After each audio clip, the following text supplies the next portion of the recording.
اعوذ باللہ السمیع العلیم من الشیطان الرجیم بسم اللہ الرحمن الرحیم الا بذکر اللہ تطمئن القلوب وقال الاخرى یا ایھا الذین آمنوا اذکروا اللہ ذکرا کثیرا وسبحوہ بکرۃ وأصیلا صدق اللہ العلی العظیم۔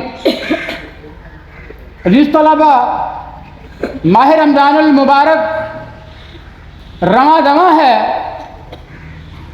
آج الحمدللہ پانچواں کا چھٹا روزہ ہے، پانچواں روزہ ہے آج الحمدللہ۔ جنہوں نے رکھا ہے اللہ پاک ان کو مزید استقامت عطا فرمائے، ان کو صحت اور تندرستی عطا فرمائے تاکہ وہ سارے روزے جو ہے وہ رکھ سکے، اور اللہ تعالیٰ جنہوں نے روزے رکھے ہیں ان کو قبول و منظور فرمائے، اور ان روزوں کی وجہ سے اللہ پاک ان کے گھروں میں اپنی رحمت نازل فرمائے اور اپنا فضل نازل فرمائے۔ عزیز طلبہ، جو میں نے آپ کے سامنے آیت مقدسہ تلاوت فرمائی ہے اس میں اللہ پاک فرما رہے ہیں کہ الا بذکر اللہ تطمئن القلوب، دلوں کا اطمینان جو ہے اللہ نے اپنے ذکر میں رکھا ہوا ہے۔ اللہ تعالیٰ نے انسان کا دل بنایا، لیکن اس کا اطمینان، اس کا سکون، اس کی راحت جو ہے وہ اپنے پاس رکھ لی ہے۔ اپنے پاس رکھنے کا مقصد کیا ہے، مطلب کیا ہے کہ دل پریشان جب ہوگا، جب وہ اللہ کا ذکر کرے گا، اللہ کو یاد کرے گا، یاد الہی کرے گا، تو اس کو سکون مل جائے گا، اطمینان قلب حاصل ہو جائے گا۔ دوسری آیت میں فرمایا کہ یا ایھا الذین آمنوا اذکروا اللہ ذکرا کثیرا، اے ایمان والو اللہ کا ذکر بہت زیادہ کرو۔ کس وقت کرنا ہے؟ وسبحوہ بکرۃ وأصیلا، صبح و شام اللہ کا ذکر کثرت کے ساتھ کرو۔ اب ذکر کیا ہے؟ ذکر سے مراد انا نحن نزلنا الذکر وانا لہ لحافظون، اس قرآن، اس ذکر کو ہم نے نازل فرمایا ہے اور اس کی حفاظت بھی ہم کرنے والے ہیں۔ قرآن کو بھی اللہ نے ذکر فرمایا ہے۔ جو بندہ یہ چاہتا ہے کہ میں اللہ سے گفتگو کروں، وہ نماز پڑھنا شروع کر دے، اور جو بندہ یہ چاہتا ہے کہ اللہ تعالیٰ میرے ساتھ گفتگو کرے، وہ قرآن مجید کی تلاوت شروع کر دے، ہم تن گوش ہو کے بیٹھے اور پڑھتا چلا جائے۔ ایک بار پڑھے گا، دوسری بار پڑھے گا، تیسری بار پڑھے گا، لذت آنا شروع ہو جاتی ہے، پھر دل کرتا ہے کہ آہستہ آہستہ پڑھتے ہی چلے جائیں۔ بعض آیات ایسی آتی ہیں دل کرتا ہے کہ اس آیت کو بار بار پڑھا جائے، بار بار پڑھا جائے، ایسے لگتا ہے جیسے دل کے اندر کوئی چیز اتر رہی ہے۔ لیکن یہ تب حاصل ہوتا ہے جب انسان کے دل میں خلوص آ جائے، خشیت الہی پیدا ہو جائے، قرآن کے ساتھ محبت پیدا ہو جائے، اللہ کا اس کے رسول کے ساتھ محبت پیدا ہو جائے۔ پھر جب بندہ نماز پڑھتا ہے تو نماز پڑھنے سے دل کو سکون ملتا ہے۔ ایک بندہ کہتا ہے جی مجھے سکون ہی حاصل نہیں ہوتا۔ نماز پڑھتے ہو؟ یہ نماز پڑھتا ہوں۔ کہا کہ پھر نماز سکون سے پڑھو، پھر سکون مل جائے گا۔ تب نماز ہی تیز رفتاری کے ساتھ پڑھنی ہے، چھٹے گیئر میں ڈال کے، تو سکون کیا ملنا ہے؟ نماز کا مطلب یہی ہے کہ اطمینان کے ساتھ، سکون کے ساتھ، راحت کے ساتھ پڑھی جائے۔ باجماعت تو امام کے ساتھ اقتدا کرنی ہے، جیسے بھی پڑھائے وہ، لیکن جب بندہ اکیلا پڑھ رہا ہو پھر کوشش کریں آہستہ آہستہ پڑھیں، اطمینان کے ساتھ پڑھیں، یعنی وہ خاموش کھڑے رہیں۔ جو دعائیں ہیں وہ آہستہ آہستہ پڑھیں۔ جب آپ کو اس کا ترجمہ یاد ہوگا، جب آج آپ کو پروگرام دے دیا ہے، ترجمہ جب آپ کو یاد ہو گیا، جب پھر آپ نماز پڑھیں گے، پھر دیکھیں اپنے دل کی کیفیت کیا بنتی ہے کہ اللہ تعالیٰ سے ہم کیا مانگ رہے ہیں، کیا عرض کر رہے ہیں۔ تو قرآن کو بھی اللہ نے ذکر کہا ہے، جو قرآن پڑھا جائے باوضو ہو کے، جو بلا رکوع پہ بیٹھ کے قرآن مجید کو کھول لیں، اس کو پڑھیں۔ الصلاۃ لذکری، نماز کو بھی اللہ نے ذکر قرار دیا ہے کہ نماز پڑھنا بھی ذکر ہے، کہ نماز کے اللہ اکبر سے لے کے سلام پھیرنے تک ساری دعائیں، کچھ اللہ سے عرضیں ہیں، کچھ اللہ کی تسبیحات ہیں، کچھ اللہ کی تعریفات ہیں، کچھ تمجیدات ہیں، کچھ تحلیلات ہیں، یہ ساری کی ساری نماز اللہ کا ذکر ہے۔ تو اس کے حوالے سے میں آپ کو نماز جو ہے وہ سنا دیتا ہوں کہ اللہ اکبر، کہ اللہ سب سے بڑا ہے، اللہ بہت بڑا ہے. سبحانک اللہم و بحمدک فتبارک اسمک فتعالی جدک ولا الہ غیرک. اللہم باعث بینی وبین خطایای کما باعثت بین المشرق والمغرب. اللہم نقنی من الخطایا کما ینقی الثوب الابیض من الدنس. اللہم اغسل خطایای بالماء والثلج والبرد.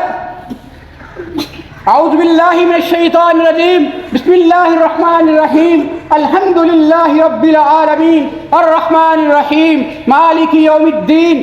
ایاک نعبد و ایاک نستعین. اہدنا الصراط المستقیم صراط الذین انعمت علیہم غیر المغضوب علیہم ولا الضالین. آمین. بسم اللہ الرحمن الرحیم. کوئی بھی سورت اگر آپ کوئی بھی یاد ہے وہ سورت پڑھنی ہے. عام طور پہ قل هو اللہ احد اللہ الصمد لم یلد ولم یولد ولم یکن له کفوا احد. اللہ اکبر. سبحان ربی العظیم سبحان ربی العظیم سبحان ربی العظیم. سمع اللہ لمن حمدا. ربنا لك الحمد حمدا کثیرا طیبا مبارکا فیہ. اللہ اکبر. اب سجدے میں چلے گئے ہیں. سبحان ربی الاعلی سبحان ربی الاعلی سبحان ربی الاعلی.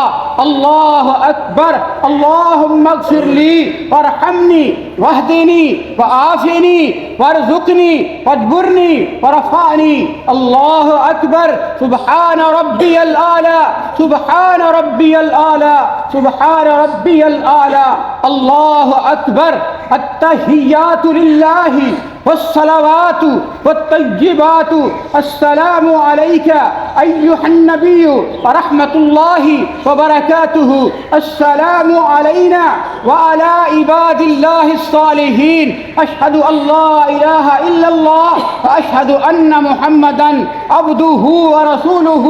اللہم صل علی محمد وعلی آل محمد کما صلیت علی ابراہیم وعلی آل ابراہیم انک حمید مجید.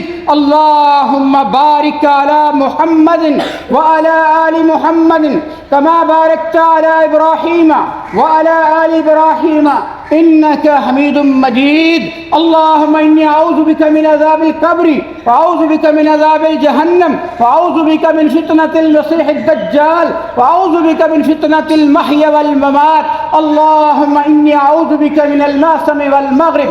اللہم انی ظلمت نفسی ظلما کثیرا ولا یغفر الذنوب الا انت فاغفر لی مغفرۃ من عندک وارحمنی انک انت الغفور الرحیم. رب اجعلنی مقیم الصلاة ومن ذریتی ربنا تقبل دعاء. ربنا اغفر لی ولوالدی وللمؤمنین یوم یقوم الحساب. ربنا آتنا فی الدنیا حسنۃ وفی الآخرۃ حسنۃ وقنا عذاب النار. اللہم انی اسألک الجنہ واعوذ بک من النار. السلام علیکم ورحمۃ اللہ. السلام علیکم ورحمۃ اللہ. نماز کے بعد پھر اللہ اکبر 3 بار استغفار کرنا ہے. استغفر اللہ استغفر اللہ استغفر اللہ. اللہم انت السلام ومنک السلام تبارکت یا ذا الجلال والاکرام. رب اعینی علی ذکرک وشکرک وحسن عبادتک. اللہم لا مانع لما آتیت ولا معطی لما منعت ولا ينفع ذا الجد منك الجد. لا الہ الا اللہ وحدہ لا شریک له له الملک وله الحمد یحیی ویمیت وهو علی کل شیء قدیر. اس کے بعد آیت الکرسی پڑھنی ہے. اللہ لا الہ الا هو الحی القیوم لا تأخذه سنة ولا نوم له ما في السماوات وما في الأرض من ذا الذي يشفع عنده إلا بإذنه يعلم ما بين أيديهم وما خلفهم ولا يحيطون بشيء من علمه إلا بما شاء وسع كرسيه السماوات والأرض ولا يعوده حفظهما وهو العلي العظيم. یہ ہے نماز اور سلام پھیرنے کے بعد کے اذکار، اور اس کے بعد سبحان اللہ 33 بار، الحمدللہ 33 بار، اور اللہ اکبر 33 بار یا 34 بار پڑھ لیں. اور اگر لا الہ الا اللہ وحدہ لا شریک لہ واشہد ان لا شریک لہ، یہ آخر میں یہ دعا جو ہے یہ پڑھ لینی ہے، 100 کی گنتی پوری ہو جائے گی. مطلب کیا ہے جو ہم نے آیت پڑھی الا بذکر اللہ تطمئن القلوب، اللہ کے پیغمبر جب بھی پریشان ہوتے، جب بھی کوئی تکلیف آتی تو فوری طور پہ باوضو ہوتے اور مصلی پہ کھڑے ہو جاتے، 2 رکعت نماز پڑھتے اور اللہ سے دعا کرتے. تو یہ پریشانی کا سب سے بہترین حل ہے. صبح کے وقت، رات کے وقت، میرا اپنا تجربہ ہے کہ ایک رات اتنی پریشانی ہوئی کہ چین ہی نہیں آ رہا. میں اٹھا، فوری طور پہ حدیث یاد آ گئی کہ اللہ کے پیغمبر جب بھی پریشان ہوتے باوضو ہوتے، 2 رکعت نماز پڑھتے، اللہ سے دعا کرتے، استغفار کرتے اور دلی طور قلب مطمئنہ حاصل ہو جاتا. باوضو ہوا، مصلی پہ کھڑا ہو گیا، 2 رکعت نماز پڑھی، جیسے جیسے نماز پڑھتے چلے جا رہا ہوں اور دل جو ہے ویسے ویسے سکون میں ہوتا چلا جا رہا ہے. جب سلام پھیرا تو دل مطمئن ہو چکا ہے، دل بھی، دماغ بھی، جسم، ہر چیز دل کو راحت مل گئی ہے. اس لیے جب بھی آپ کو زندگی میں پریشانی آئے، مالی لحاظ سے، جسمانی لحاظ سے، روحانی لحاظ سے، باوضو ہوں اور 2 رکعت حاجت نماز پڑھیں اور اللہ سے دعا کریں، استغفار کریں اور درود ابراہیمی کا ذکر کریں، انشاءاللہ آپ کی جو بھی پریشانی ہے، جو بھی مشکل ہے وہ دور ہو جائے گی اور اطمینان قلب جو ہے وہ حاصل ہو جائے گا. اللہ تعالیٰ سے دعا ہے کہ اللہ تعالیٰ ہمیں صحیح معنی میں ذکر الہی، یاد الہی جس طرح اللہ کے رسول نے بتایا ہے اس طرح کرنے کی توفیق عطا فرمائے. وما علیہ الا البلاغ المبین.